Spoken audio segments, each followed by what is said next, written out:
guys, welcome to PIS video tutorials. आगे बढ़ते हैं PIS सब्जेक्ट में। आज हम कुछ डिटेल में जाएंगे। This is nothing but controller modes. Controller modes क्या होता है? हमने ब्लॉक डायग्राम पढ़ा था, याद है? कंट्रोलर होता है, final control element, process, measurement, इधर समिंग पॉइंट और सेट पॉइंट रहता है। हाँ, बस जो कंट्रोलर जो सिग्नल देता है ना, जो फाइनल कंट्रोल एलिमेंट को, वो सिग्नल कौन सा होना चाहिए, कैसा होना चाहिए, now that is nothing but controller modes. क्योंकि हर एक इंडस्ट्री, हर एक प्रोसेस का डिफरेंट प्रोपोर्शनल सिग्नल रहता है। Starting with types. कितने टाइप्स हैं? You have 3 types of controller modes. The first one is discontinuous, the second is continuous and the third one is composite. All 3 controller modes. Now, we'll start with the discontinuous control mode. Discontinuous has 3 types. Okay, further 3 types. As of now, I'm going to explain the 2 position mode. That is the first controller mode under discontinuous. 2 position mode क्या होता है? नाम दो, as in नाम पे जाओ। एक काम करो, आपको एक ट्रिक बता रहा हूँ। 2 position mode, इसको याद कैसे रखना? 2 यानी दो यानी ऑन और ऑफ, 2 पार्ट है उसके। हाँ, it is nothing but simply known as on-off mode. On-off mode. It is one of the most basic and one of the most cheapest controller mode. ठीक है? Now, अब देखो, ये इक्वेशन से ज़्यादा पता चलेगा कि ये 2 position mode क्या है। P over here is nothing but controller output and EP is the error percentage. अब क्या होता है? P is equal to 0%, EP less than 0. ये तो बोल दिया, पता थोड़ी चलने वाला है क्या है क्या नहीं। मैं समझाता हूँ, डोंट चिंता मत करो यार, मैं हूं ना, टेंशन मत लो यार। क्या होता है अपने को, मैं आपको ब्लॉक डायग्राम बताता हूँ। इधर अपना समिंग पॉइंट था, ठीक है, इधर से सेट पॉइंट देता है, इधर अपना कंट्रोल, यार प्लीज हैंडराइटिंग में मत जाना। हाँ, अभी ये कंट्रोलर है, ये अपना सिग्नल देता है फाइनल कंट्रोल एलिमेंट पे, वो देता है प्रोसेस पे, प्रोसेस जाता है, मेजरमेंट करता है और मेजरमेंट होने के बाद वापस समिंग पॉइंट पे। अभी ये कंट्रोलर सेट पॉइंट और अपना मेजर वैल्यू को कंपेयर करता है। अभी इसमें क्या होता है, जब measured value is less then the set point, ठीक है, तब क्या होगा, error percentage is greater then 0, ठीक है, तो the control output will be 100%। याद रखना, 2 पोजिशन मोड में या तो 100 या तो 0, 2 ही वैल्यू होंगे, इसलिए इसको 2 पोजिशन मोड कहते हैं। और जब मेजर करने के बाद पता चला कि measured value is greater than the set point, यानी the error percentage is less than 0, तब आउटपुट उसका 0% आएगा। ठीक है, फंडा क्लियर है? आगे बढ़ते हैं। अभी ये एक फंडा है जो फ्रैंकली बताऊं, एग्जाम में जो फर्स्ट क्वेश्चन रहता है ना अपना, उसमें explain neutral zone, offset error, ये सब ऑफसेट एरर तो मैं पढ़ाऊंगा आगे, बट न्यूट्रल जोन, ये सब क्वेश्चंस पूछे जाते हैं, इसलिए ध्यान से सुनना। अब ये न्यूट्रल जोन क्या है? समटाइम्स इट हैपेंस कि अपन वेरिएबल चेंज करेंगे but you won't see any change in the controller output. ऐसा होता है, यस ऐसा होता है। तो दैट जोन, जिस ड्यूरेशन में वो आउटपुट कांस्टेंट रहता है, that zone is known as neutral zone. अभी फिलहाल के लिए इधर वाई एक्सिस पे अपना कंट्रोलर मोड है, एक्स एक्सिस पे एरर परसेंटेज है, ठीक है। जब अपना ये जो ड्यूरेशन है minus delta EP to plus delta EP, delta EP is basically change in the error percentage. तो ये जो ड्यूरेशन है, आप देखिए अपना कंट्रोल आउटपुट कांस्टेंट है, ठीक है, so this duration is known as neutral zone. So over here minus delta EP to plus delta EP is neutral zone. So this is all about the neutral zone. Alright, अभी अपना आगे बढ़ते हैं। 2 position का applications क्या है? सोचो easy है, अपन डे टू डे यूज करते हैं। नहीं आया कि नहीं आया? ठीक है, एप्लीकेशन क्या रहता है? फर्स्ट रहता है अपना ठंडी के लिए, क्या रहता है अपना? AC, air conditioning. सिमिलरली दूसरा, अभी एसी ठंडी के लिए, तो गर्म के लिए क्या चाहिए? हीटर। सो कोई भी आंसर हो भाई, 5 मार्क का आंसर है, 10 मार्क का हो, कुछ नहीं आता है ना, एडवांटेजेस, एप्लीकेशंस, ये सब लिख के आओ, कुछ नहीं तो 2 या 3 मार्क तो मिल ही जाएगा, ठीक है। let's move to the next type of discontinuous control mode. Second type is the multi-position mode.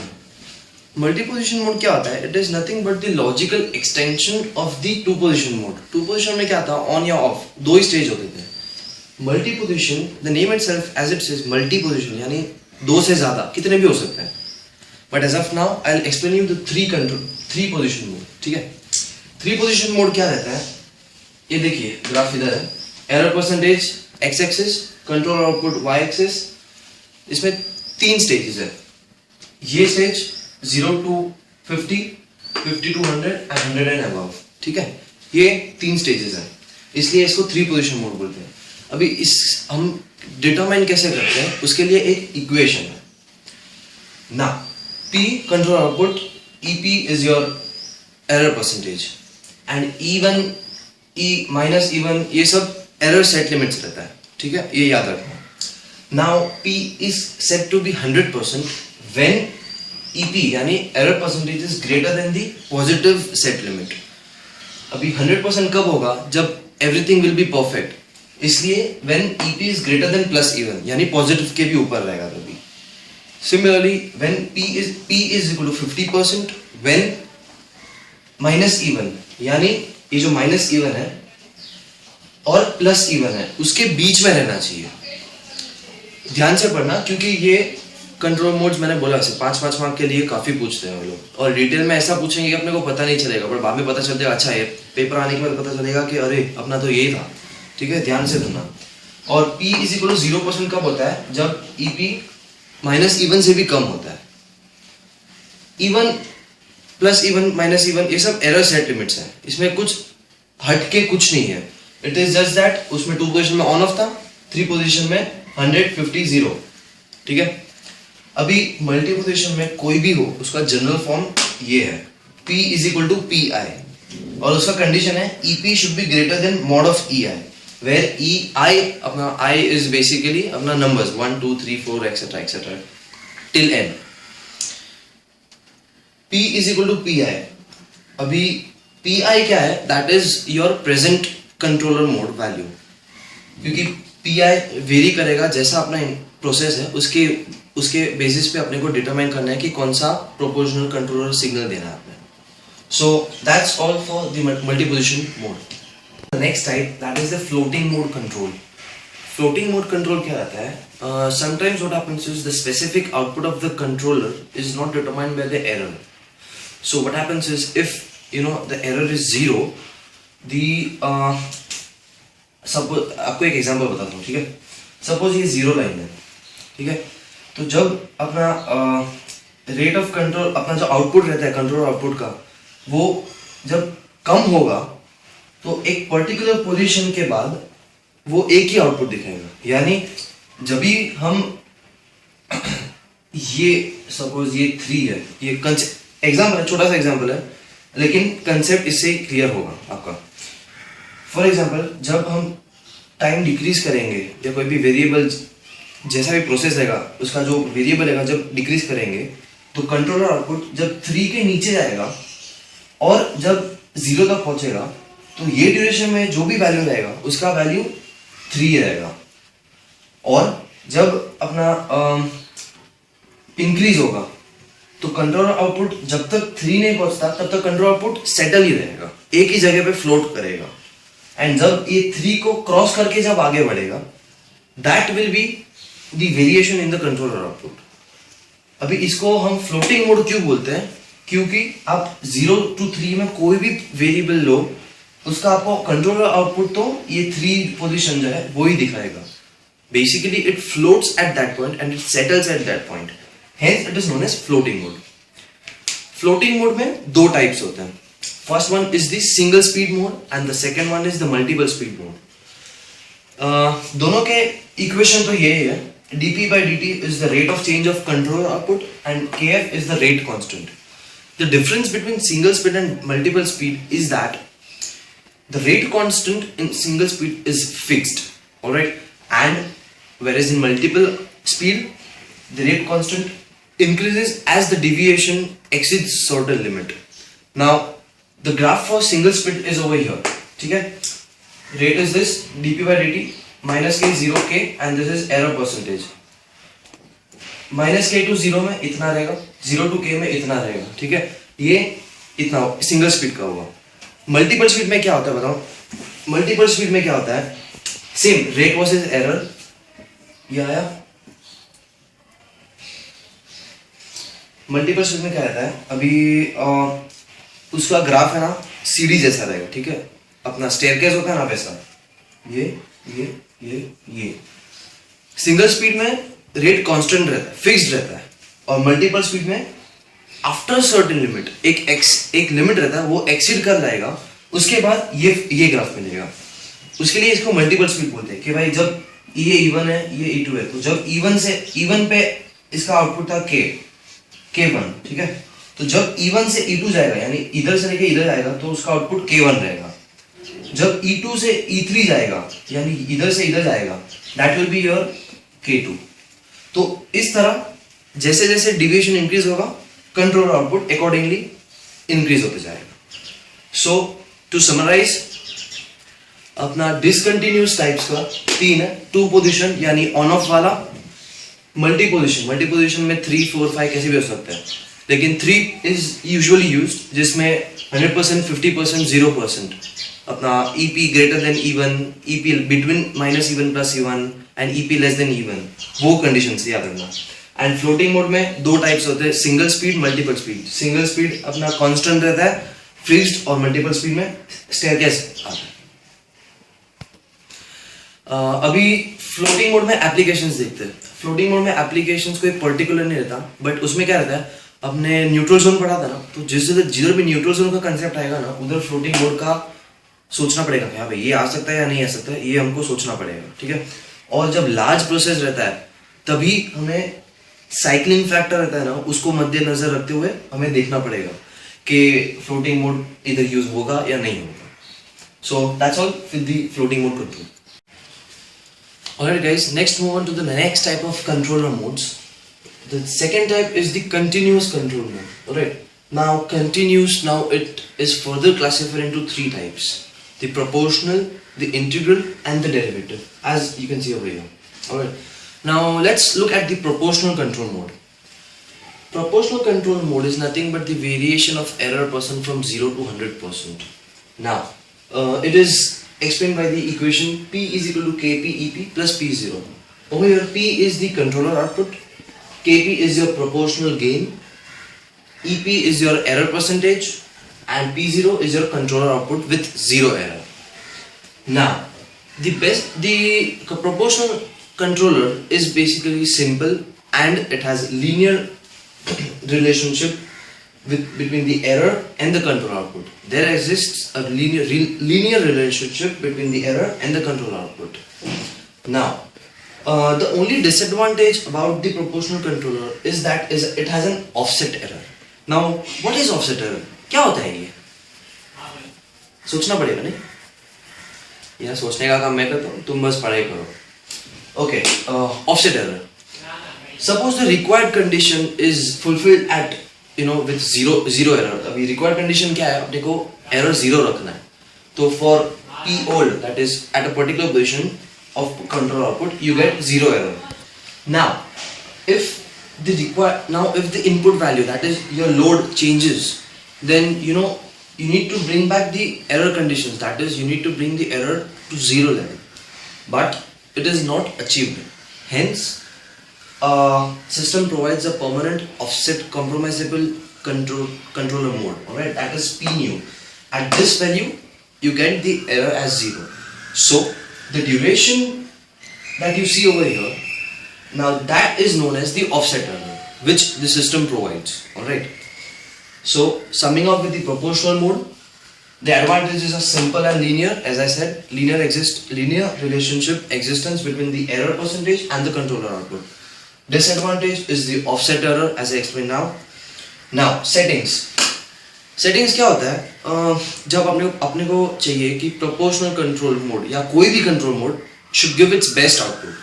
Hence हम देखेंगे कि PB and gain का values vary करने से क्या effect आता है. ठीक है, अभी जब small रहेगा proportional band, अभी PB क्या होता है? Proportional band. Now proportional band is basically is the ratio of percent change in output upon percent change in input. ठीक है? So if your proportional band is small, then you can minimize your offset. Alright? Now if you increase your gain, that is the gain is high, what happens is there might be possibility of cycling. Cycling तो आपने पढ़ाई है, मैंने बताया था.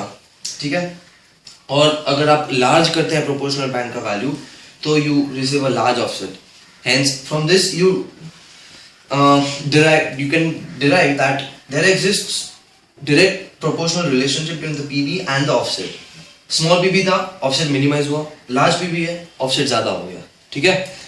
Now if you make your gain low, that is your stable loop, and hence we need to see to it that the proportional gain has the gain value as low as possible. So that's all with the proportional mode. Alright guys, let's move on to the next continuous type of controller mode. Now it is nothing but the integral mode. Integral mode is given by this equation: Pt is equal to K1 0 to t EP dt plus P0. K1 is your gain, okay, constant. Alright. Pt is your proportional output, as in the integral mode output, and P0 is your controller output when the integral action starts. Now, proportional में मालूम था disadvantage क्या था कि it eliminates offset error. It has offset, इसका disadvantage था it has offset error. Whereas now due to integral mode इसका advantage है कि it eliminates offset error. Bhavya, अरे सुनना यार, डिटेल में समझा ना थोड़ा. ठीक है. अच्छा, एलिमिनेट्स ऑफसेट एरर मतलब क्या होता है? प्रोपोर्शनल में क्या होता था कि जैसे इनपुट वेरी करते थे तो जीरो कंडीशन लाने के लिए उसको जीरो कंडीशन पे आते आते बहुत टाइम लगता था. ठीक है? तो जीरो कंडीशन इनफैक्ट आता ही नहीं था और वो एक पर्टिकुलर लेवल पे कांस्टेंट रहता था. तो इंटीग्रल मोड क्या करता है कि वो जो जीरो कंडीशन पे जो आना चाहिए आउटपुट, इस जीरो कंडीशन पे जो कंट्रोल आउटपुट आना चाहिए वो आएगा. Hence the offset error is eliminated. आएगा यानी क्या कि जो अपना रिक्वायर्ड कंडीशन है, for example zero is the required condition अपना, तो जीरो प्रोपोर्शनल में क्या होता था कि इधर आके कांस्टेंट रह जाता था.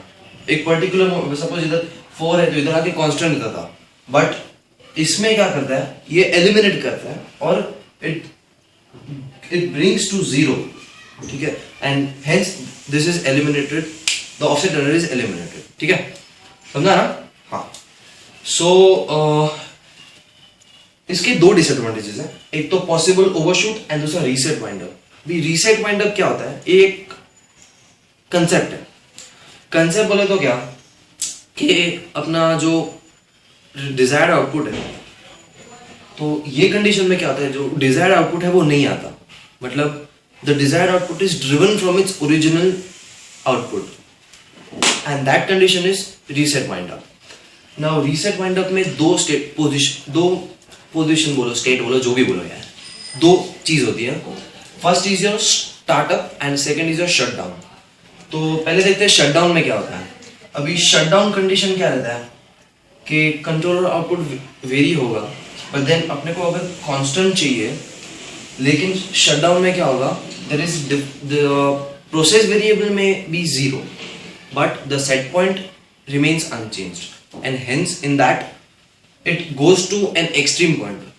like अपने को कांस्टेंट ऐसा चाहिए तो ये फटाक से नीचे आएगा, एक्सट्रीम पॉइंट में चला जाएगा, and this is nothing but your shutdown condition. alright, and now the second one is your startup condition. अभी स्टार्टअप कंडीशन में क्या होता है के जो पर्टिकुलर आउटपुट है, सपोज अपने को आउटपुट ये चाहिए. ठीक है? ये अपना डिजायर्ड आउटपुट है, but due to possible overshoot the output overshoots. मतलब क्या होता है, ये अपना डिजायर्ड है, ठीक है, तो अपना आउटपुट क्या आएगा, ऐसा आएगा, ओवरशूट होगा. ठीक है?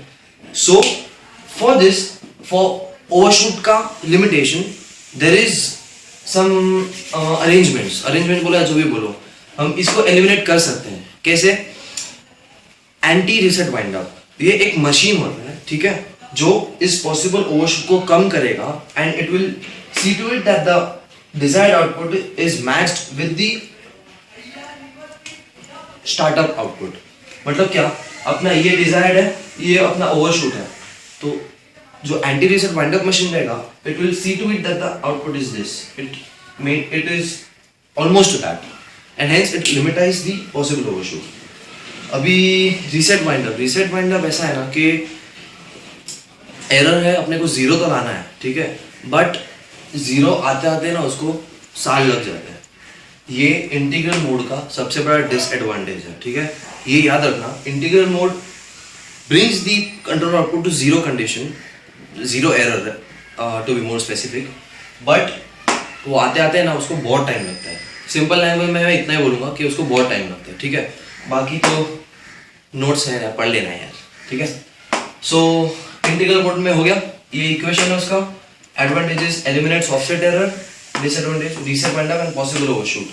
रीसेट वाइंड अप में स्टार्टअप शट डाउन, और दूसरा है पॉसिबल ओवरशूट जिसमें anti reset wind up machine होता है, वो यूज होता है.